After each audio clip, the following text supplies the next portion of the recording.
పరిశుద్ధ గ్రంథంలో కొన్ని మాటలు మనం జ్ఞాపకం చేసుకునే ముందు ఒక చక్కని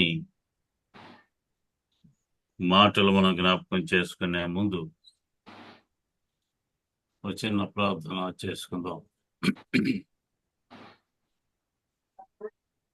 మహోన్నతుడా, మహాఘనుడు అయిన దేవ, రక్షక, నీకు స్తోత్రాలు. అయా నైన తండ్రి, ఉదయకాల సమయంలో నీ బిడ్డలనైన తండ్రి ప్రభు ఇప్పటిదాకా పాటలతో, వాక్య పఠనముతో, వాక్య ధ్యానముతోనైనా మిమ్మల్ని మహింపరిచిన విధానాన్ని బట్టి మీకు స్తోత్రాలు. అయాల్పుణ్య యోగ్యుణ్ణి నీ పాదములు చెంత ఉంటూ ఉండగా నన్ను సిలువ చాటు మరుగు చేసుకొని మీరు మాట్లాడండి. మాట్లాడే మాట వృధాగా పోకుండా మా హృదయాల్లో పదిలపరుచుకొని ఫలించటానికి సహాయం చేయండి. నీ మాటలు నాయన జుంటి తేనీల ధారల వంటి మాటలు. అలాంటి మాటలు మేము వింటూ ఉన్నప్పుడు నైనా కదలలేని పరిస్థితిలో మేమంతా కూర్చొని నైనా వింటూ ఉంటాం. అలాంటి పరిస్థితినైనా నీ బిడ్డలకు దయచేశారు, మీకు స్తోత్రాలు. జూమ్లో ఉన్న ప్రతి బిడ్డను దయతో జ్ఞాపకం చేసుకొని ముందుగా నడిపించండి. ఎలాంటి అవాంతరాలైనా సరే తొలగ చేసి నడిపించండి. అయా నీ సన్నిధిని మాకు తోడుగా ఉంచండి. చీకటి శక్తులనైనా తండ్రి దూరపరచండి ప్రభువా, మీకు స్తోత్రాలు. కనికరించి కాపాడి ముందుకు నడిపించమని, సమస్త వాతావరణాన్ని మీ స్వాధీనంలో ఉంచుకొని నడిపించమని యేసుక్రీస్తు ప్రభునామమున ప్రార్థిస్తున్నాను తండ్రి. ఆమేన్. ఆమేన్. ఆమేన్.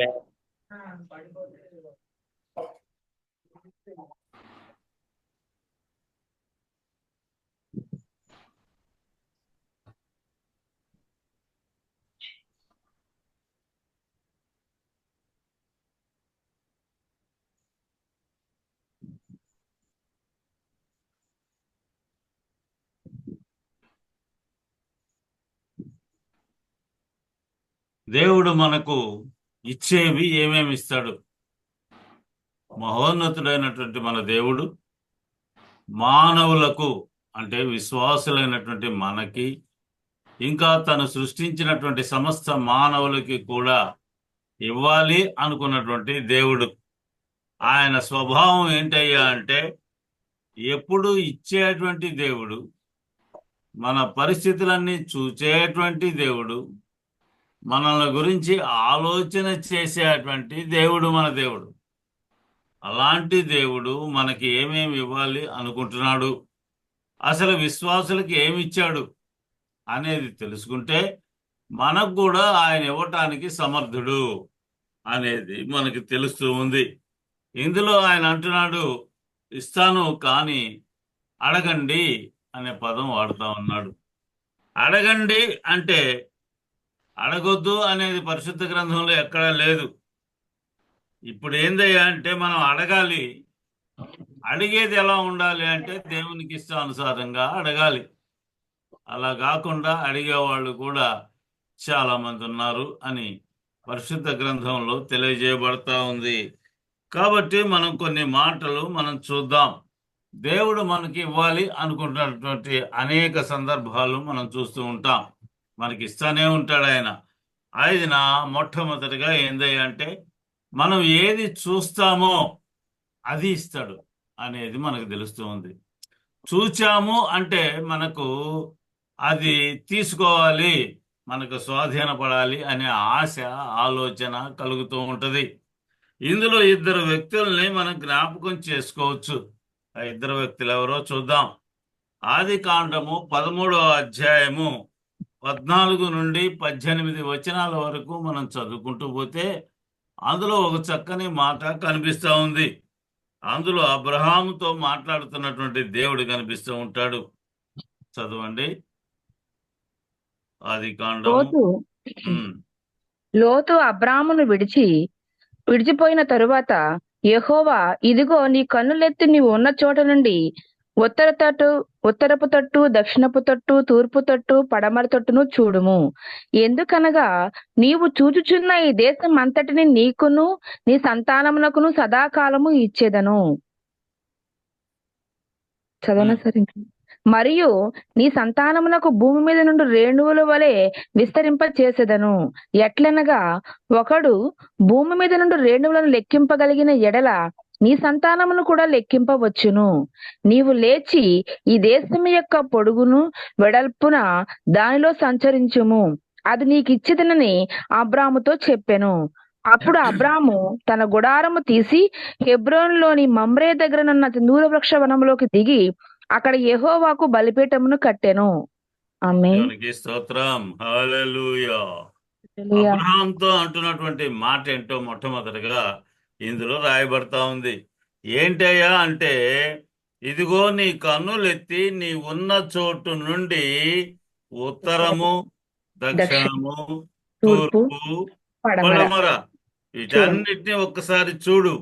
చూస్తే ఉన్నటువంటి ప్రదేశాన్ని అంతటినీ కూడా నేను నీకు ఇస్తాను. అంటే ఏంటట? ప్రదేశాన్ని ఏదైనా సరే దేవుడు నీకు ఇవ్వాలి అని కోరుకుంటా ఉంటాడు. హల్లెలూయా. ఇద్దరు వ్యక్తులు, వారి చూపులు మనకు కనిపిస్తూ ఉంటాయి. ఇద్దరు వ్యక్తులు ఉన్నారు. అందులో మొట్టమొదటిగా చెప్పారు, చదివారు చూసారా, లోతు అనబడినటువంటి ఒక వ్యక్తి. రెండవదిగా అబ్రహాము అనబడినటువంటి ఈ వ్యక్తి. ఇద్దరు కూడా చూచారు. చూచిన తర్వాత అది స్వాధీనపరుచుకున్నటువంటి పరిస్థితులు మనకు కనిపిస్తూ ఉంటాయి. స్వాధీనపరుచుకున్నటువంటి ఆ స్థలము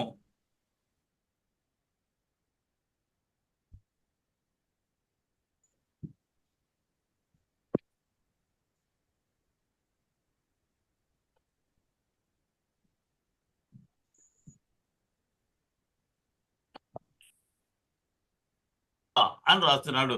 మనం చదువుకుంటా పోతే అందులో అంటున్నాడు, అబ్రహామును విడిచి ఎక్కడికి వెళ్ళాడు?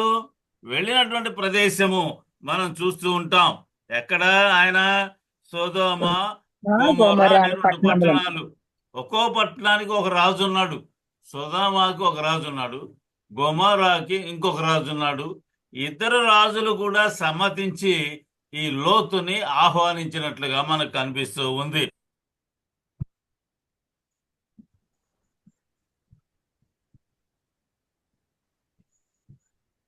ఈ లోతు బయలుదేరినటువంటి ప్రయాణము సాగిపోతా వచ్చింది. సాగిపోయి ఎక్కడ ఆగిందట? ఒక అంతటితో ఊరుకోకుండా సొదొమ ప్రాకారం నీడ ఉందే, అక్కడ గుడారం వేశాడు. సొదొమ దగ్గర ఒక ప్రాకారం ఉంది. అప్పట్లో రాజులు చుట్టూ, తన రాజ్యం చుట్టూ పెద్ద పెద్ద గోడలు కట్టుకునేవాళ్ళు. ఎందుకని? శత్రువులు లోనికి రాకుండా, శత్రువులు ఎదిరించకుండా ఉండేటట్లుగా వాళ్ళు ఏం చేస్తారంటే పెద్ద పెద్ద గోడలు కట్టుకుంటారు. ఆ ప్రాకారం ఎంత ఎడల్పుగా ఉంటుంది అంటే, లోపల గోడలో ఏనుగులు కూడా వెళ్తూ ఉంటాయి అనేది మనం తెలుసుకోవచ్చు. మనం వరంగల్ పోతే తెలుస్తుంది. అక్కడ కాకతీయులు ఇవన్నీ కట్టడాలు ఉన్నాయి. ఆ కట్టడాల మధ్యలో పెద్ద పెద్ద ఏనుగులు కూడా నడిచేటువంటి పరిస్థితి కనిపిస్తూ ఉంటుంది. అవసరమైనప్పుడు ఆ ఏనుగులు ఎవరికి కనపడకుండా బయటకు వచ్చి యుద్ధం చేయటానికి సైనికులు సిద్ధంగా ఎప్పుడు పహారా చేస్తూ ఉంటారు అనేది మనకు తెలుస్తూ ఉంది. లోతు ఎవరు ఆహ్వానించలేదే అని గుడారం మాత్రం బయట వేసుకున్నాడు ఆ ప్రాకారం పక్కన. కానీ వాళ్ళకి సిఐడీలు ఉంటారు కదా. సిఐడి అంటే వాళ్ళు వార్తాహరులు, వార్తలు తీసుకొని వచ్చేటువంటి వాళ్ళు, రాజుగారికి చెప్పేటువంటి పరిస్థితి. వాళ్ళు చెబుతున్నారు, ఒక ఆయన వచ్చాడయ్యా, అతను చాలా బలవంతుడైనటువంటి వాడు, ధనవంతుడైనటువంటి వాడు, జనాభా చాలా మంది ఉన్నారు ఆయనతో పాటుగా. ఆయన బయట గుడారాలు వేసుకొని బయట ఉన్నారు, ఆహ్వానిస్తే ఎంత బాగుంటుంది అనే సందేశము వాళ్ళు అక్కడ ఉన్నటువంటి రాజుకి తెలియజేసినట్లుగా మనకు తెలుస్తూ ఉంది. అయితే ఆ రాజుగారు లేదంటే అక్కడ ఉన్నటువంటి పెద్దలు వచ్చి ఈ యొక్క లోతుని ఆహ్వానించారు. ఎక్కడికి ఆహ్వానించారు? సొదొమ, గొమొర్రా అనే పట్టణాలలో ఈయన ఏం చేశాడంటే కాపురం ఉండటానికి వీలుగా ఏర్పాటు చేశాడు. అంటే ఈతను పెరిగి పెద్దవాడైనటువంటి వ్యక్తి, దేవుని మార్గంలో పెరిగి పెద్దవాడైనటువంటి వ్యక్తి, ఈతను ఎక్కడికి పోతున్నాడు అంటే ఆ సొదొమ అనబడినటువంటి ఆ పట్టణం దగ్గరికి వెళ్ళి అక్కడ కాపురం ఉంటూ ఉన్నట్లుగా మనకు తెలుస్తూ ఉంది. కొద్ది కాలంలోనే సొదొమకు పెద్ద నాయకుడు అయ్యాడు ఆయన. మనం పరిశుద్ధ గ్రంథం చదువుతూ ఉంటే అతను నాయకుడిగా అనేకుల మీద పెత్తనం చేసే పరిస్థితి ఆయనకి మొదట్లో వచ్చింది అని పరిశుద్ధ గ్రంథకర్త మనకు తెలియజేస్తుంది.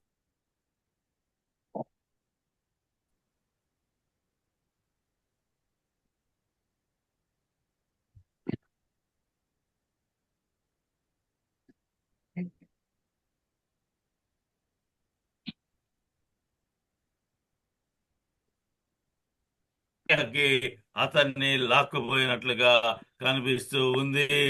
చివరికి ఏం జరిగింది? పట్టణం అంతా కూడా నాశనం అయ్యే పరిస్థితి వచ్చింది. కారణం ఏంటి అంటే ఆ పట్టణాలు సరైనటువంటివి కావు. వాస్తవంగా చూస్తే సరైనవి కావు, దూరంగా ఉండి చూస్తే ఓ చాలా గొప్పగా కనిపిస్తూ ఉంటాయి అనేది మనకి చూస్తాం. మన దూరపు కొండలు నున్నగా ఉంటాయని మనకి సామెత కూడా ఉంది. సామెత ఏం కాదు అది. దూరం నుంచి ఒక కొండను చూస్తే ఆ కొండ నున్నగా ఏ రాళ్ళు రప్పలు చెట్లు ఏమి లేదు, బాగుంది, నున్నగా ఉంది అనిపిస్తుంది. దగ్గరకు పోయి చూస్తే అందులో గుంటలు ఉంటాయి, లోయల్ లాంటివి ఉంటాయి, చెట్లు ఉంటాయి, రకరకాలైనటువంటివి అక్కడ ఉంటాయి. అందులో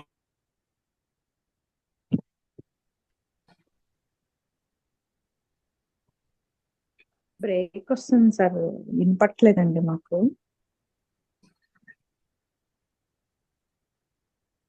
సిగ్నల్ పోతుందమ్మా అక్కడ.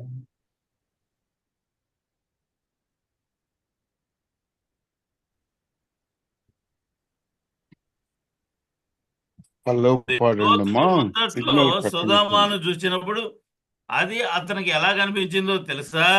చదవండి ఒకసారి 13వ అధ్యాయం 10వ వచనాన్ని. లోతు తన కన్నులెత్తి యొర్దాను ప్రాంతం అంతటిని చూచెను.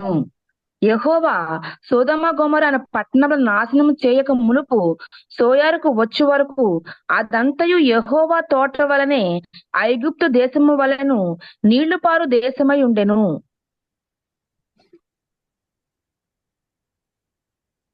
హల్లెలూయా.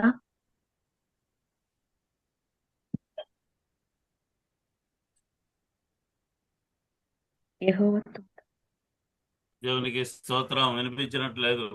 విన్- ఆది కాండం 13వ అధ్యాయం 10వ వచనాన్ని ఒకసారి మనం జ్ఞాపకం చేసుకుందాం. బ్రదర్ గారు లోతు మీది బ్రేక్ అవుతుందండి, చాలా సార్లు వినపట్లేదండి మీ మాట. మాట గ్యాప్ చదవండి. వినిపించట్లేదు. యెహోవా అమ్మా. తోట వలెను ఐగుప్తు దేశము వలెను నీళ్లు పారు దేశమై ఉండెను.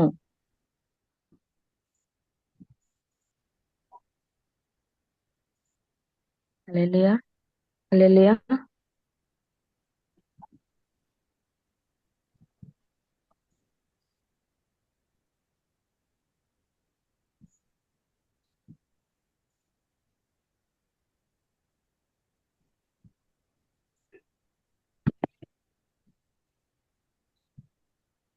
హల్లెలూయా.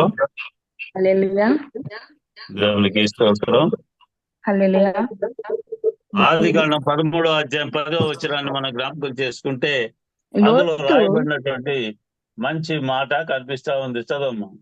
లోతు తన కన్నులెత్తి యొర్దాను ప్రాంతం అంతటిని చూచెను. యెహోవా సొదొమ గొమొర్రా అను పట్టణములను నాశనం చేయక మునుపు సోయారుకు వచ్చు వరకు అదంతయు యెహోవా తోట వలెను ఐగుప్తు దేశము వలెను నీళ్లు పారు దేశమై ఉండెను. ఆమేన్. చూడండి, అందులో యెహోవా తోటట. అది ఏ తోట? అది ఏదేను తోటలా యెహోవా కనపడ్డదంట ఈయనకి.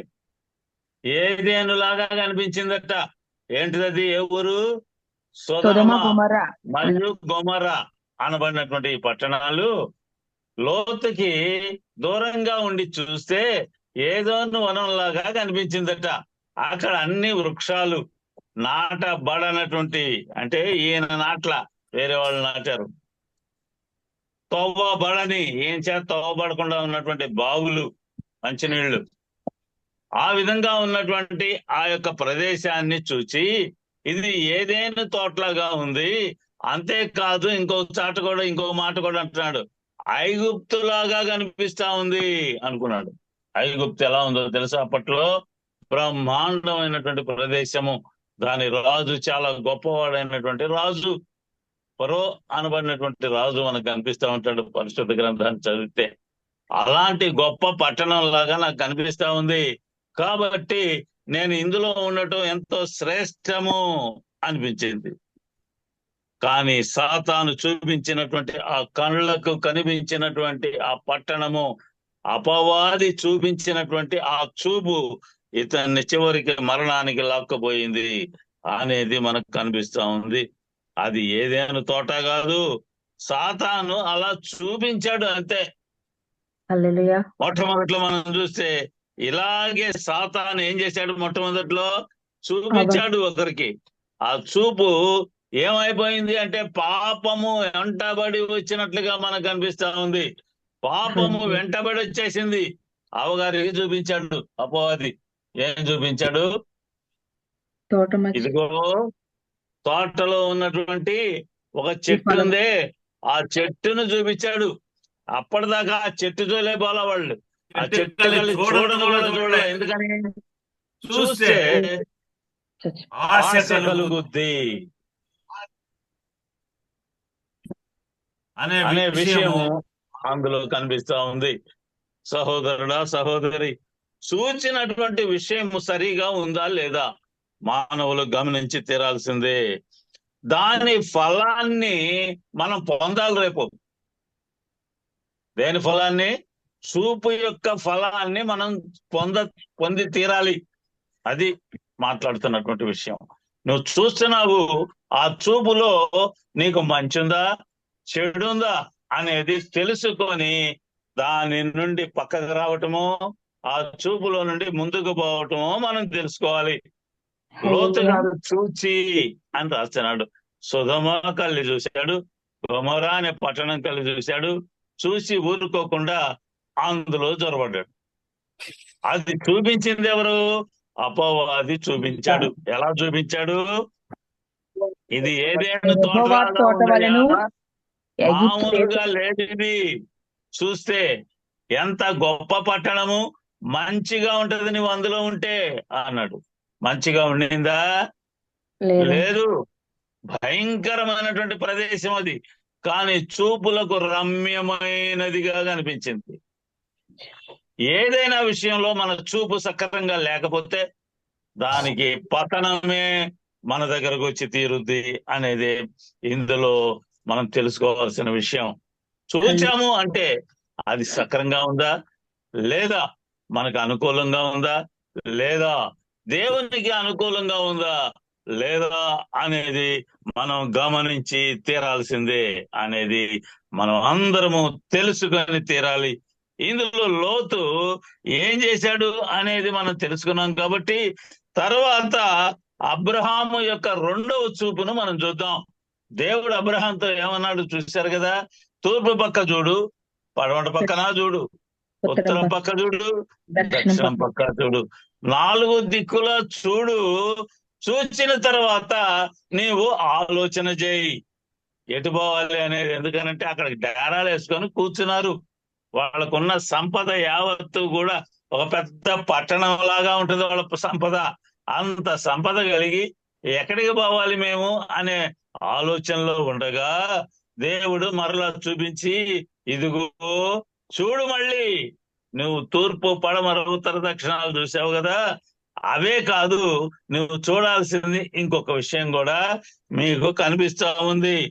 ఏంటయ్యా అంటే 13వ అధ్యాయం 16వ వచనాన్ని మనం గమనిస్తే అందులో రాయబడుతున్నటువంటి గొప్ప మాట కనిపిస్తా ఉంటది. ఏంటట? ఆకాశము వైపు చూడు. బయటికి పిలిచాడు, గుడారంలో నుంచి బయటకు వచ్చాడు అబ్రహాం. ఇప్పుడు నువ్వు చూడాల్సింది ఏందో తెలుసా? తూర్పు పడమర ఉత్తర దక్షిణాలు 4 దిక్కులు చూసావు కదా. చూసిన తర్వాత నువ్వు ఇంకా ఏం చూడాలో తెలుసా?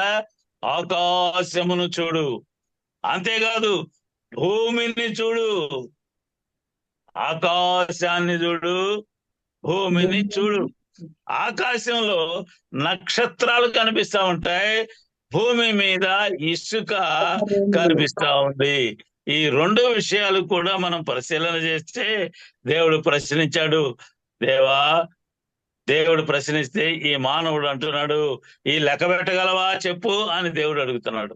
ఇసుకని నక్షత్రాలని లెక్కగట్టేటువంటి పరిస్థితి ఉంటదా? చాలా మంది పల్లెటూళ్ళలో బయట మంచం వేసుకొని ఎల్లగా పండుకొని చూస్తూ ఉంటారు ఆకాశం వైపు. నక్షత్రాలు బ్రహ్మాండంగా కనిపిస్తూ ఉంటాయి. లెక్కేస్తుంటారు కొంతమంది. ఆ నక్షత్రాలు చూసే కదా వాళ్ళు అంత దూరం నుంచి యేసు ప్రభు వారిని చూడటానికి వచ్చింది. అవునా? ముగ్గురు మనకు కనిపిస్తుంటాడు, 3 పేర్లు ఇచ్చాడు. అందులో ఆ ముగ్గురు వచ్చి యేసు ప్రభు వారిని చూడటానికి కారణం ఆ నక్షత్రాల యొక్క గమనము.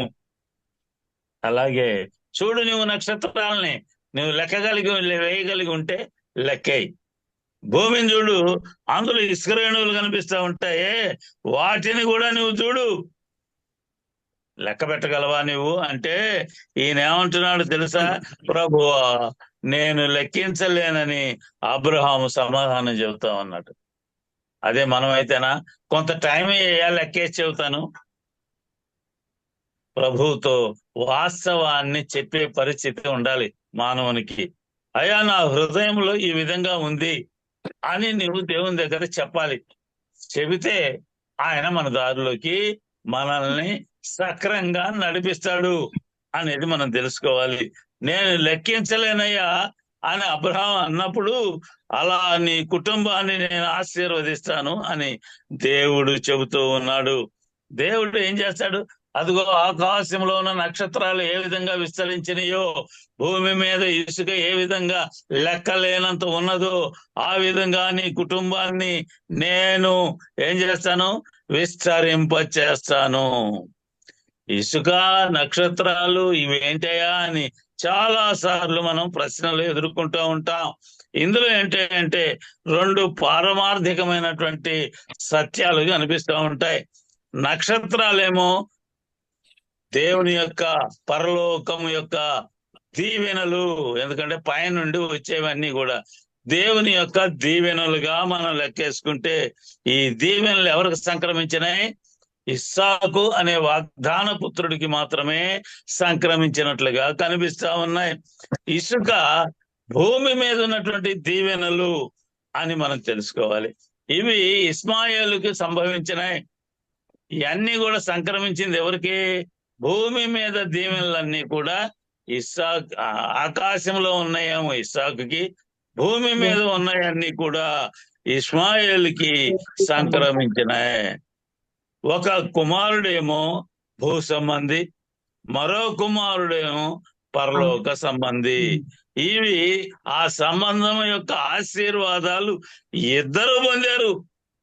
అయితే ఇవి 2 కూడా కలగలిసి ప్రభువుకు వారసత్వంగా దేవుడు అనుగ్రహించాడు.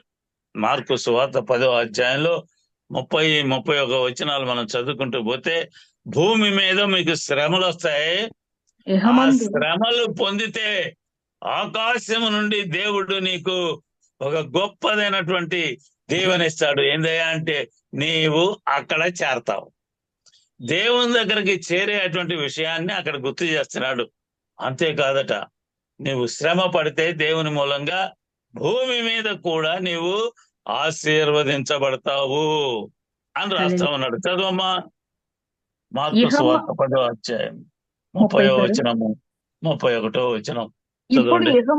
ఇప్పుడు యెహోమందు హింసలతో పాటు నూరంతగా ఎండ్లను, అన్నదమ్ములను, అక్క చెల్లులను, తల్లులను, పిల్లలను, భూములను రాబోవు లోకమందు నిత్య జీవమును పొందునని మీతో నిశ్చయముగా చెప్పుచున్నాను. మొదటి వారు దేవుని యందు భయము భక్తి కలిగి ఆ మార్గంలో నడిస్తేనట శ్రమలు వస్తాయి అనేది ముందు రాస్తున్నాడు. శ్రమలు వస్తాయి, కానీ భూమి మీద నీకేమొస్తుంది?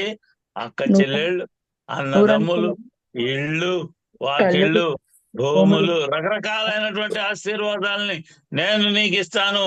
ఇవి చూసి జనులు ఏమంటారో తెలుసా? శ్రమ పడ్డటువంటి ఈయనకి దేవుని యొక్క ఆశీర్వాదం ఉంది, కాబట్టి మనం కూడా ఇలాంటి ఆశీర్వాదాన్ని పొందాలి అనే ఆలోచన కలుగుతుంది. అదే కాదు, ఇహమందు నీవు కష్టపడితే నీకు పరలోకములో సభ్యత్వం ఉంటది. ఆ సభ్యత్వాన్ని పొందాలి కదా, అదే వీసా. నీకు పరలోకపు వీసా దేవుడిస్తాడు. అందులో సుఖము శాంతిగా నీవు ఉంటావు. అనేది ఈ రెండు కలిసి అక్కడైతే విడివిడిగా ఇస్సాకుకేమో పరలోక సంబంధం, ఇస్మాయేలుకేమో భూలోక సంబంధం. కానీ యేసుక్రీస్తు వారిని నమ్ముకున్నటువంటి వారికి మాత్రము వారసత్వంగా ఏమిచ్చాడు? రెండు ఇస్తున్నాను పోండి అంటున్నటువంటి మాట కనిపిస్తా ఉంది. మొట్టమొదట్లో చూస్తే చాలు ఇస్తాను అన్న దేవుడు రెండవదిగా అంటున్నటువంటి ఒక మాట ఉంది. మనం అడుగు పెట్టిందల్లా ఇస్తాను అంటున్నటువంటి ఒక చక్కని మాట కనిపిస్తా ఉంది. యెహోషువ గ్రంథము 1వ అధ్యాయము 3వ వచనాన్ని మనం జ్ఞాపకం చేసుకుంటే అందులో అంటున్నటువంటి ఒక చక్కని మాట కనిపిస్తా ఉంది. చూడండి, యెహోషువ గ్రంథము 1వ అధ్యాయము 3వ వచనము ఒక్కసారి మనం జ్ఞాపకం చేసుకుందాం. నేను మోషతో చెప్పినట్లు మీరు అడుగుపెట్టు ప్రతి స్థలమును మీకు ఇచ్చుచున్నాను. నీవు ఎక్కడ అడుగు పెడతావో ఆ స్థలాన్ని నేను ఇస్తాను అని ఎవరితో చెబుతున్నాడు?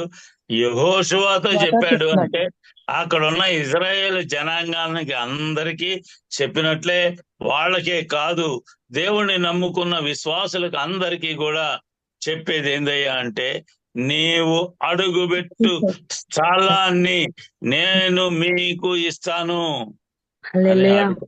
ఇందులో అంటున్నాడు, దేవుడు ఇచ్చాడు వాళ్ళకి, అబ్రహాము చూచింది ఇచ్చాడు. యెహోషువతో నీవు అడుగు పెట్టింది ఇస్తాను అని ప్రమాణం చేస్తామన్నాడు. ఈ వాగ్దానం మనకి, మన పిల్లలకి, అందరికీ చేకూరుద్ది. ఒక దైవజనుడు దేవుని స్థలం కోసం అలా వెళ్తా ఉన్నట. మంచి స్థలం కనపడదట. కనపడితే చూచినటువంటి ఈయన ఆ స్థలంలో కాలు పెట్టి ఇంటికి వెళ్ళి ఇక దానికోసం ప్రార్థన చేస్తున్నాడట. అయ్యా, ఆర్థికంగా నా దగ్గర ఏమి లేదు, ఉన్న పరిస్థితుల్లో అవి స్థలం కావాలి, నీ మందిరం అక్కడ నిర్మించబడాలి, ప్రార్థన చేస్తా ఉన్నాడు. ప్రార్థన చేస్తా ఉంటే ప్రభువు తగిన సమయంలో వాటిని అనుగ్రహిస్తాడు అనేది మనం తెలుసుకోవాలి. అడుగు పెట్టిన నాటి నుండి నీవు ప్రార్థన చెయ్యి. నీకు ఫలానా స్థలం కావాలి అని నీవు అనుకుంటే, అది సక్రంగా ఉంటే, అది దేవునికి ఇష్టమై ఉంటే, నీ ప్రార్థనను దేవుడు అంగీకరించి దానిని ఏదో ఒక రూపంలో దేవుడు నీకు అది ఇస్తాడు అనేది మనము తెలుసుకొని తీరాలి అంటున్నాడు కీర్తనకారుడు. 2వ అధ్యాయం 8వ వచనంలో చక్కని మాట రాస్తా ఉన్నాడు. నన్ను అడుగుము, జనములను నీకు స్వాస్థ్యముగాను భూమిని దిగంతముల వరకు సొత్తుగాను ఇచ్చేదను. ఎంత గొప్ప వాగ్దానము దేవుడు ఇచ్చినాడు. నన్ను అడుగు, జనములను నీకు స్వాస్థ్యముగాను భూమిని దిగంతముల వరకు సొత్తుగాను ఇచ్చేదను, నీకు ఇస్తాను. నువ్వు అడుగు. జేమ్స్ ఇర్విన్ అనేటువంటి ఆయన మనకు అందరికి తెలిసిన ఆయనే. ఎవరాయన?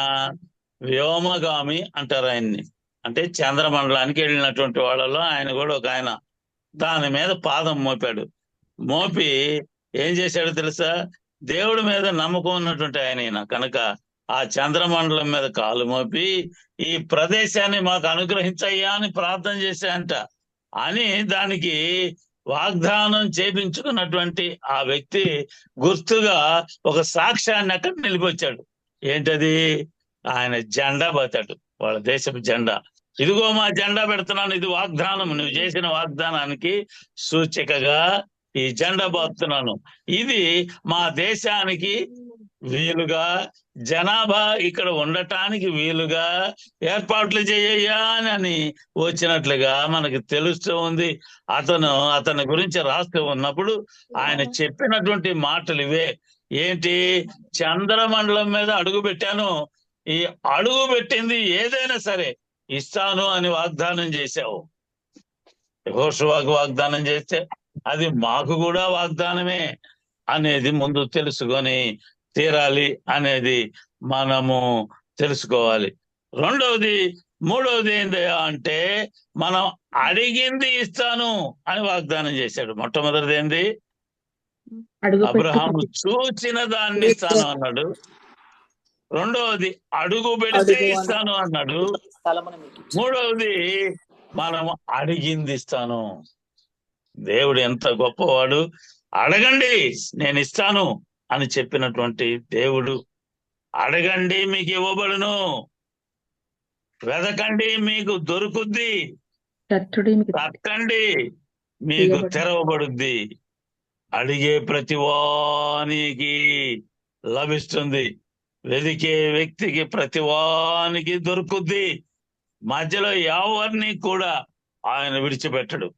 తట్టండి నేను తలుపు తీసే దేవుణ్ణి. మత్తయి సువార్త 7వ అధ్యాయం 7వ వచనంలో మనకి తెలియజేయబడతా ఉంది. ఎంత గొప్పగా ఉంది. ఎలాంటి వాటిని మనం అడుగుతున్నాము ఇందులో రాశాడు. ఎలాంటి మంచి వాటి కోసం అడగాలో మనం చూడాలి. ఎలాంటి మంచి వాటిని దేవుడు ఇచ్చాడో వాటి కోసం వెతకాలి. చూసారా ఎలా తట్టాలి. తలుపు తట్టడం అనేది కూడా ఎంతో గొప్ప కార్యం. దేవుడు చెప్పినటువంటి మాటలు ఇవన్నీ కూడా అడిగే విషయాల్లో దేవునికి అనుకూలంగా ఉండాలి. అంతేగాని ఏది పడితే అది మనము అడగటానికి వీలు పడదు అనేది తెలుసుకోవాలి. మనకి ఒక విషయం చెడు చేస్తుంది అని దేవునికి తెలిసి కూడా మనం అడిగిందల్లా దేవుడు ఇస్తాడని బైబిల్ గ్రంథంలో ఎక్కడ చెప్పలా. అడగండి ఇస్తానన్నాడు, కానీ చెడు ఏమన్నా ఉంటే నువ్వు అడిగితే అది ఇస్తాను అని మాత్రం దేవుడు చెప్పలేదు. మనకు దొరికేదే గాక ఇందులో అంటున్నాడు వెతకండి తట్టండి అనే ప్రార్థనల పట్టుదలని చూపిస్తా ఉంటాయి. వెతకండి అన్నాడు అంటే వెతికాలి అనే ఆలోచన వస్తేనే అది మనం తడుతూ ఉండేటువంటి పరిస్థితిలోకి లాక్కపోతాయి. అంటే ప్రార్థనలో మన పట్టుదల ఎంత అనేది మనకు తెలుస్తూ ఉంటది. తట్టడానికి బదులుగా కొంతమంది ఏం చేస్తారు అంటే బదబద తలుపు వాయిస్తూ ఉంటారు. చూసారా, తట్టడం వేరు, కొట్టడం వేరు. మోటుతనాన్ని చూపిస్తూ ఉంటది. మొరటుగా దేవుణ్ణి ప్రార్థన చేస్తావా? శుతిమెత్తగా దేవునికి వినపడేట్లుగా ప్రార్థన చేస్తావా? ఆలోచన చేస్తున్నావా? కొట్టడం వేరు. తడితే ప్రయోజనం ఉంటది కానీ కొడితే ప్రయోజనం ఏమీ ఉండదు అనేది మనం తెలుసుకోవాలి. తలుపు తెరిచేంత వరకు కూడా కొట్టండి తలుపు. ఇప్పుడు కాలింగ్ బెల్ వచ్చి నిల్లండి, అదే కొడుతుంది. ఇప్పుడున్న పరిస్థితి అది. ఇంకొకటి ఏంటి అంటే ఆయన అడగక ముందే అన్ని ఇస్తాను అని చెప్పాడు కదా. మత్తయి సువార్త 6వ అధ్యాయంలో 8వ వచనాన్ని మనం జ్ఞాపకం చేస్తుంటే అందులో అంటున్నాడు, నీవు అడగక ముందే నాకు తెలుసు కదా అంటున్నాడు. చదవమ్మా. మీరు వారి వలె ఉండకుడి, మీరు మీ తండ్రిని అడగక మునిపే మీకు అక్కరగానున్నవేవో ఆయనకు తెలియను. ఇందులో 2 విషయాలు మనకు కనిపిస్తా ఉన్నాయి తెలుసా. మీరు అడగక మునుపు ఒకటి, రెండవది మీ అక్కరలు అడగక ముందు మన అవసరాలు ఆయన ఎరిగి ఉన్నటువంటి దేవుడు. అక్కర్లు అంటే అవసరాలు. మన అవసరాలు ఆయనకి తెలుసు. అంటే మనం అడగకపోయినా సరే మన అవసరాలు ఏంటో ఆయనకి తెలుసు. తెలిసి మేల్కొంటున్నాడా? తెలుసు, బాగానే ఉంది. నాకు నీ బాధలన్నీ చూస్తున్నాను, కష్టాలన్నీ చూస్తున్నాను, అన్ని నాకు తెలుసు అని ఊరుకుంటే సరిపోద్దా? అవసరం ఉన్నటువంటి వాడు ఏం చేయాలి? ప్రార్థన అడగాలి. అందరం అడగాల్సిందే. అడిగేది ఎలా ఉండాలి? ఇక అన్ని దేవుడికి తెలుసుగా. ఇంకా అడిగేది ఏందయ్యా? నువ్వేదో చెబుతావు, పాస్టర్ గారు మీకేమయ్యా అడుగు అంటారు. ఇందులోనేమో ఆయన మీ అక్కర్లు తెలుసు అంటున్నాడు, మీరు అడగక ముందే నాకు అన్ని తెలుసు అంటున్నాడు. తెలిసినప్పుడు ఇంకా అడిగేది ఏందయ్యా అనేవాళ్ళు చాలా మంది ఉన్నారు. మత్తయి సువార్త 7:7 మనం చదువుకుంటా ఉన్నాం కదా, చదివాం ఇందాక. అడగండి ఇస్తాను అన్నట్టు. సామెత ఉంది భూమి మీద, అడగనిది అమ్మైనా అన్నం పెట్టదు. లోకంలో ఉన్న మానవులే అడగనిదే ఎవరే. అలాంటిది దేవదేవుడు ఎక్కడో ఉండి నిన్ను చూస్తున్నటువంటి దేవుడు నీవు అడిగితే గాని ఇవ్వడు. నీ హృదయంలో ఏముందో దేవునికి తెలియచేయి. అది ఇందులో గొప్పదైనటువంటి మాట. అడగక ముందే దేవునికి తెలుసు కదా. అడగటం మానేశాం, అయినా కూడా దేవుడు ఇచ్చే స్థితి మనకు కనిపిస్తా ఉంది. అన్ని తెలిసిన దేవుడు అడగటం మానివేయటం అనేది ఆయన కోరుకోడు. అడగాలి. మానవుని యొక్క పరిస్థితి ఏంటి అంటే దేవుణ్ణి అడగాలి. ఆయనతో ఎందుకు అడగటం అంటే 3 విషయాలు మనం గమనించవచ్చు. ఏంటవి? మొట్టమొదటిదిగా మనం చూస్తే ఏంటయ్యా, ఆయనతో సహవాసం చేయటానికి మనం అడిగేది ఏంటయ్యా అంటే ఆయన యొక్క సహవాసం మనకు కావాలి. సహవాసం దేవునితో ఉండాలి అంటే మనం ఎలా నడుచుకోవాలి? 2 స్నేహితులు పోతున్నారు, ఇద్దరికి తగాదా వచ్చింది, పలుకుంటూ పోతారా?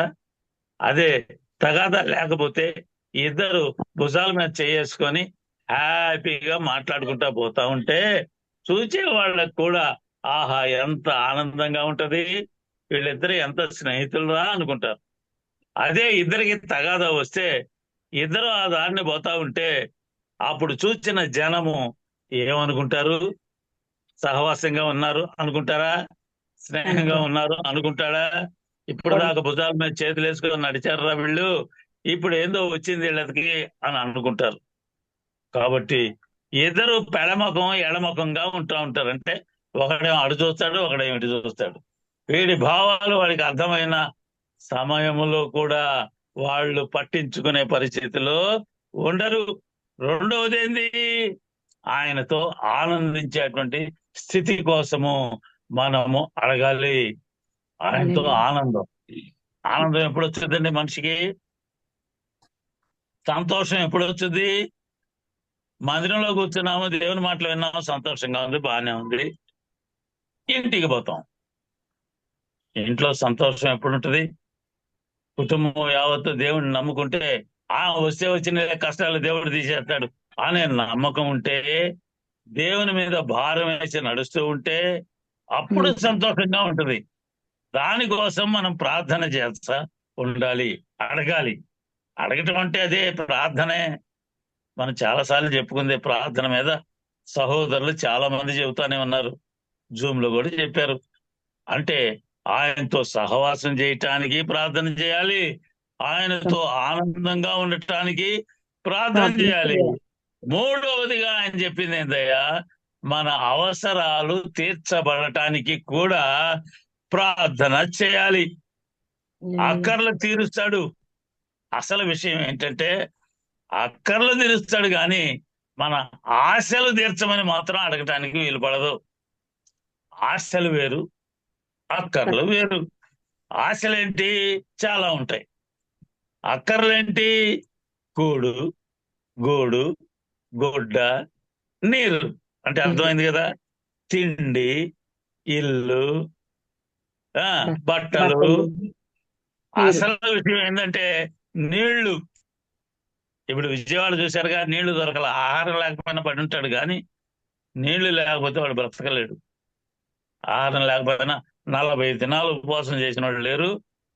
మంచినీళ్ళు తాగకపోతే వాడు వెంటనే పడిపోతాడు, స్పృహ కోల్పోతాడు అనేది మనం తెలుసది. ఇవి మన అనుదినము అనుభవించాల్సినటువంటి అవసరాలు. వీటికి ఏందయ్యా మించినవన్నీ కూడా ఆశలు. ప్రాముఖ్యమైనటువంటిది మనం నేర్చుకోవాల్సింది ఏంటంటే దేవుని కొరకు ఆశ ఉండాలి. ఆశల్లో కూడా దేవుని కొరకు ఆశ ఉండాలి.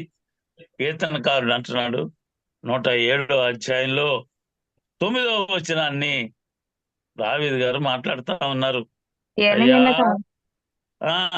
ఎలయనగా ఆశ గల ప్రాణమును ఆయన తృప్తిపరిచి ఉన్నాడు. ఉన్నటువంటి ప్రాణము ఏదైనా ఉంటే నీ కోసం ఆశ నాది, దానిని నీవు తృప్తిపరుస్తావయ్యా అనే మాట కనిపిస్తా ఉంది. కాబట్టి మన అనుదిన కోరికలు తీర్చుకోవాలన్నా ఇంకోటి ఏంది? అనుదిన కోరికలు తీర్చుకోవాలి అంటే మన యొక్క సహవాసం దేవునితో ఉండాలి, ఆనందం ఆయనతోనే ఉండాలి, అవసరాలు తీర్చుకునేటువంటి పరిస్థితులు కూడా ఆయన మీద ఆధారపడి ఉన్న మనుషులకి ఉంటది. మరి ప్రార్థన ఎలాగయ్యా చేయాలి అంటే చేస్తా ఉంటారు. 18వ అధ్యాయము మనం చదువుకుంటా ఉంటాం లూకాసు వార్తలో, మొదటి నుండి చదువుకుంటూ పోతే అందులో ఒక ఆమె అడుగుతా ఉంది, అది కావాల్సింది అవసరాలలోనే అనేది మనకు కనిపిస్తా ఉంది. అవసరము అంత గొప్ప మాట. ఆ అవసరం ఏంది అంటే తీర్చుకోవాలి అంటే ప్రార్థన చేయాలి.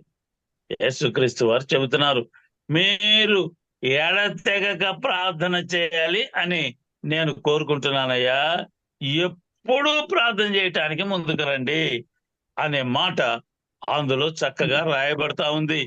తెలుసు కదా, లూకాసు వార్త 18వ అధ్యాయం మొదటి వచనములో నుండి మనం కొన్ని మాటలు జ్ఞాపకం చేసుకోవచ్చు. చదవండి. వారు విసుకక నిత్యము ప్రార్థన చేయుచుండవలనటకు ఆయన వారితో ఈ ఉపమానము చెప్పాను. ఒక ఉపమానం చెప్పాడు.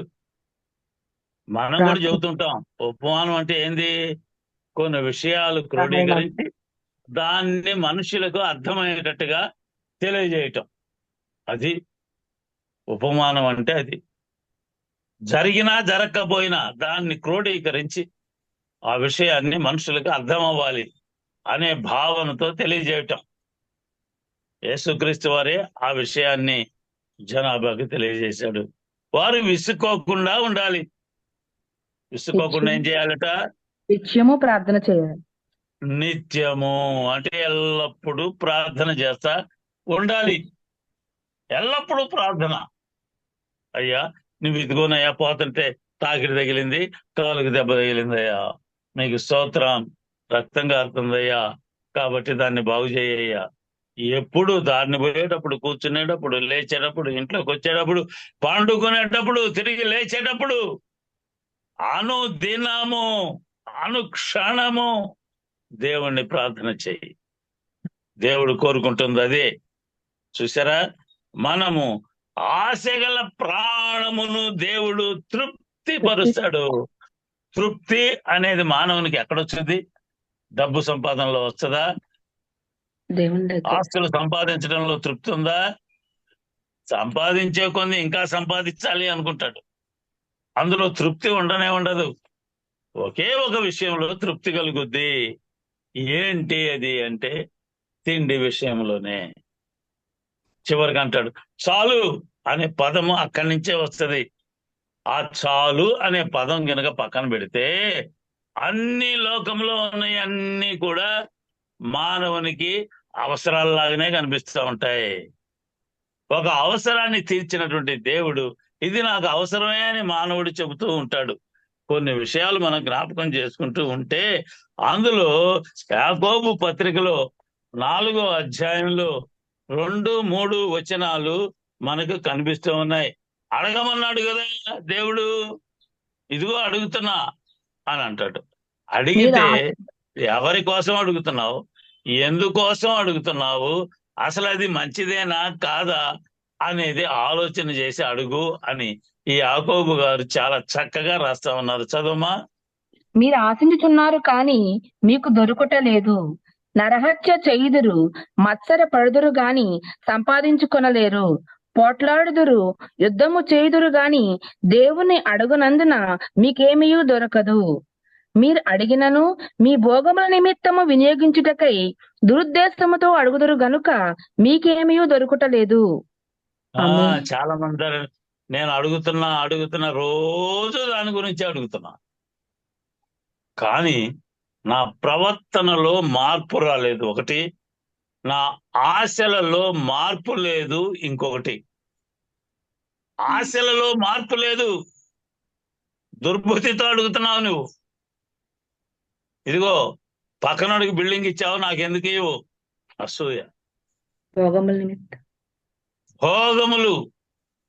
నువ్వు ఎంతో గొప్పగా రాణిస్తూ లోకములో అనేకమైనటువంటి విషయాల్లో, అనేక భోగాలు అంటే, భోగము అంటే ఏంటి? వాడికంటే గొప్పగా బతకటం అనేది. దురుద్దేశం. దురుద్దేశంతో అడుగుతా ఉంటావు నువ్వు. నీ సుఖము నువ్వు చూసుకుంటావు. శరీర కార్యములు అన్ని భోగాలకే. అవన్నీ శరీర కార్యములు అన్నిటిని పక్కన పడేయి. మంచిగా ఉండే వాటిని అడుగు. అడిగినందున మీరేమీ పొందలేకపోతున్నారు. కారణం ఇదిగో దురుద్దేశంతో నువ్వు అడుగుతున్నారు కదా. చేస్తున్నావు ప్రార్థన. అడుగుతున్నావు, అడగమన్నాడు కదా అని. అడిగితే ఇస్తాను అన్న దేవుడు మన దేవుడు. కానీ నీవు దురుద్దేశంతో అడిగితే ఏ ప్రయోజనము నీకు ఉండదు. పరిశుద్ధ గ్రంథంలో ఒక నలుగురిని జ్ఞాపకం చేసుకుందాం. దావీదు మహారాజు అడుగుతున్నాడు దేవుణ్ణి. తాను ఎక్కలేనంత ఎత్తైనటువంటి పర్వతాలు ఎక్కుతానయ్యా నేను అంటున్నాడు. 23వ అధ్యాయం 121వ అధ్యాయంలో మొదటి వచనంలోనే రాశాడు, కొండల తట్టు నా కన్నులు ఎత్తుచున్నాను, నాకు సహాయము ఎక్కడి నుండి వస్తుంది. కొండల తట్టు కన్నులు ఎత్తి చూస్తున్నా అంట. ఎక్కలేనంత ఎత్తుగా ఉంది ఆ కొండ. ఎక్కాలి అనే ఆశ ఉంది నాకు. దేవుని కోసం ఆశ అది. అయ్యో నేను ఎక్కుదాం అనుకుంటున్నానయ్యా, నాకు సహాయం లోకంలో ఎక్కడా లేదు. ఎటు చూసినా యుద్ధాలే, ఎటు పరిగెత్తినా నాకు వ్యతిరేకతే. ఇవన్నిటిని తట్టుకోవాలి అంటే నేను కొండలమ్మటి పారిపోవాలా? ఇదిగో ఎక్కలేనటువంటి పరిస్థితులు ఉన్నటువంటి ఎత్తైన కొండను నేను ఎక్కాలి, అక్కడ నీవు ఉంటావు అనే ఆలోచన దావీదు గారు ప్రార్థనలో తెలియజేస్తా ఉన్నాడు. అక్సా అనబడినటువంటి ఒక స్త్రీ ఉంది.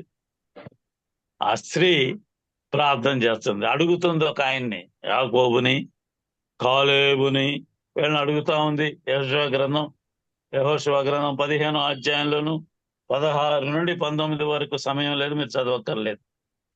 రాజుల మొదటి గ్రంథంలో 1వ అధ్యాయం, రాజుల గ్రంథంలో 1వ అధ్యాయం 12, 13, 15 దాకా చదువుకుంటే అందులో కనిపిస్తుంది. ఈమె ఆ స్త్రీ ఎక్కడ నీటి మడుగులు లేనటువంటి ప్రదేశంలో పోతున్నారు వీళ్ళు.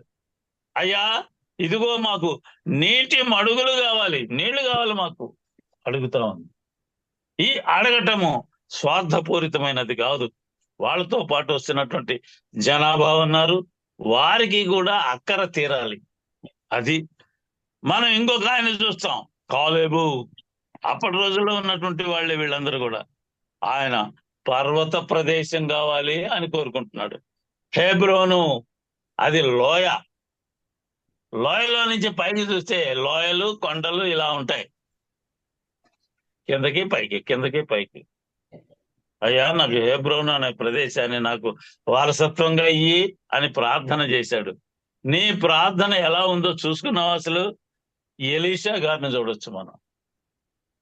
ఏలియా గారిని దేవుడు తీసుకుపోతా ఉన్నప్పుడు అగ్ని రథాలతో వాళ్ళిద్దరిని వేరు చేశాడు దేవుడు. మేఘాల మీద వెళ్ళిపోయాడు ఆయన, అగ్ని రథంలో పోలా. చాలా మంది ఆలోచన చేస్తూ ఉంటారు, అగ్ని రథాలు అగ్ని గుర్రాలు వచ్చినాయి, వీళ్ళిద్దరిని వేరు చేయటానికి వచ్చినాయి. కానీ ఎలీషా చూస్తున్నప్పుడు ఏలియా గారు మేఘాల మీద వెళ్ళిపోయినట్టుగా కనిపిస్తా ఉంది. ఆ మేఘాల మీద నుంచే వీళ్ళందరూ దిగింది. కొండ మీద యేసుక్రీస్తు వారు ఉన్నప్పుడు 2 వ్యక్తులు కనిపించారు కదా. ఎవరు? ఏలియా మోషే. మోషే గారు ఏలియా గారు వచ్చి మాట్లాడుతున్నారు. ఎక్కడి నుంచి దిగారు వాళ్ళు? మేఘాల మీద నుంచి దిగారు. యేసుక్రీస్తు వారు రేపటి దినాన మేఘాల మీద నుండి మేఘారూఢుడై వస్తాడు అని రాశారు. అగ్ని రథాలు అవి కాదు, అగ్ని రథాలు వేరు చేయటానికి వచ్చినాయి. ఏలియాని మేఘాల మీద వెళ్ళిపోయాడు ఆయన. మనం చూస్తూ ఉంటే ఎంత గొప్ప. వెళ్ళేటప్పుడు నీకేం కావాలయ్యా, నన్ను ఎమ్మడిస్తున్నావు అని అడిగితే ఏలియాతో మాట్లాడుతున్నాడు. నీకు ఒక ఆత్మ ఉంది కదా, నాకు 2 ఆత్మ కావాలి. 2 ఉండాలి. సరే బానే ఉంది, నేను వెళ్ళిపోయానా నీకు వస్తుంది, వెళ్ళలేదా అది అంతే ఉంటది అని చెబుతాడు. వెళ్ళిపోతే ఎక్కడ పోతాడు? దేవుని దగ్గరికి పోయి దేవునితో ప్రార్థన చేసి చెబుతాడు, ఇదిగో నా యొక్క బిడ్డ కింద ఉన్నాడు, అతనికి కావాల్సింది 2 ఆత్మ కావాలట. ఆత్మ ఎందుకు? అనేకులకి మార్గదర్శిగా ఉండాలి. అనేకులని రక్షణ మార్గంలోకి నడిపించేటువంటి శక్తిని ఆయనకి కల్పించు. అతను చేసే క్రియలు చూచినప్పుడు ప్రజలు నిన్ను మహింపరిచేట్టుగా ఉండాలా. ఎంత గొప్పగా ఉంది. దుప్పటి కింద పడ్డది. అప్పుడు గ్రహించాడు, ఆహా, నా గురువు గారు వెళ్ళిపోయారు కాబట్టి నాకు 2 ఆత్మ వచ్చింది. ఆయన దుప్పటి తీసుకొని వచ్చాడు. శిష్యులందరూ చూస్తున్నారు. ఇంకా చాలా మంది ఉంటారు శిష్యులు, అందరూ చూస్తున్నారు. అవతల పక్క ఉన్నాడు ఈ ఎలీషా, ఎట్టొస్తాడు బయటకు చూస్తాం. అందులో కూడా విమర్శించేవాళ్ళు ఉన్నారు. దుప్పటి తీసుకున్నాడు, యెహోవా నామమున ప్రార్థన చేసి ఒక్క దెబ్బ ఆ నది మీద కొట్టాడు. ఏమి నది అది? యోర్దాన్ నదండి. అది సంగతి. ఉదయాన్నే కదా లేచాం, తెల్లారుజామున. ఇప్పుడు నిద్రమత్తులో ఉంటారు. కొంతమంది వింటున్నారు ఓపెన్ చేసి, కొంతమంది పండుకొని దుప్పటి కప్పుకొని ఆయన పడుద్దిలే అనుకుంటున్నారు. ఇందులో ఏందయ్యా, యోర్దాను నదిని ఎన్నోసార్లు పాయలు చేశారు భక్తులు. అందులో ఇదొక భాగం. ఎలీషా ఏం చేశాడు? దుప్పటి తీసుకుని కొట్టగానే అది 2 పాయలైపోయి హాయిగా నడిచిపోయాడు. నీళ్లలో నడిచిపోవటం ఏంటంటే ఎంత ఆశ్చర్యం. జనులు చూసినప్పుడు యెహోవాయే దేవుడు అని కేకలు వేసేటువంటి పరిస్థితులు. చచ్చిపోయిన వాడు బ్రతికితే అసలు మనుష్యులు ఎంత ఆనందపడతారు. దేవుణ్ణి మహింపరచరా? అలాంటి కార్యాలు దేవుని గొప్ప విశేషమైనటువంటి శక్తిని బట్టి జరిగినాయి. విశ్వాసులు ప్రార్థన చేస్తే వీరంతా పెద్ద వాటిని ఆశించారయ్యా. దేవుని యొద్ద నుండి వాళ్ళు పొందారు పెద్ద పెద్ద వాటిని. అంటే వీటిని ఏమంటారు? బిగ్ ప్రేయర్స్ అంటారు. అంటే పెద్ద ప్రార్థన అని కాదు. పెద్ద ప్రార్థన అంటే 2-3 గంటలు అసలు విశ్రాంతి లేకుండా చేయటం అనేది కాదు. ఏంటయ్యా అంటే ఒకటే, పెద్ద వాటిని ప్రభువునందు ఆశించి పొందటం. ఆశ లేనిదే దేవుడు కూడా ఆశీర్వదించడు అనే పదం నానుడి ఉంది లోకంలో. కాబట్టి ఏం చేయాలట? ఆశ కలిగి ఉండాలి. ఆ ఆశ దేవుని చిత్త ప్రకారంగా ఉండాలి. గొప్ప దేవుని దగ్గరికి వెళ్ళి గొప్ప వాటిని అడగటం చాలా మంచిదే. కాబట్టి మనం ఏం చేయాలి? ఇందులో అడిగితే ఇస్తాడు దేవుడు. మొట్టమొదటిగా చూచి పొందినటువంటి వాళ్ళు, అడుగు పెట్టి అది నాకు కావాలి అనుకొని కోరుకొని ప్రార్థన చేసినటువంటి వాళ్ళు, మనం అడిగింది ఇస్తాడు అని, అడిగితే ఇస్తాడు అనేది ఒకటైతే, అడగక ముందే దేవునికి తెలుసు అనే పదాలు ఇప్పుడు మనం జ్ఞాపకం చేసుకొని నేర్చుకున్నాం. దేవునికి స్తోత్రం. ఈ కొద్ది మాటలు దేవుడు దీవించుగాక. ఆమేన్. హల్లెలూయా.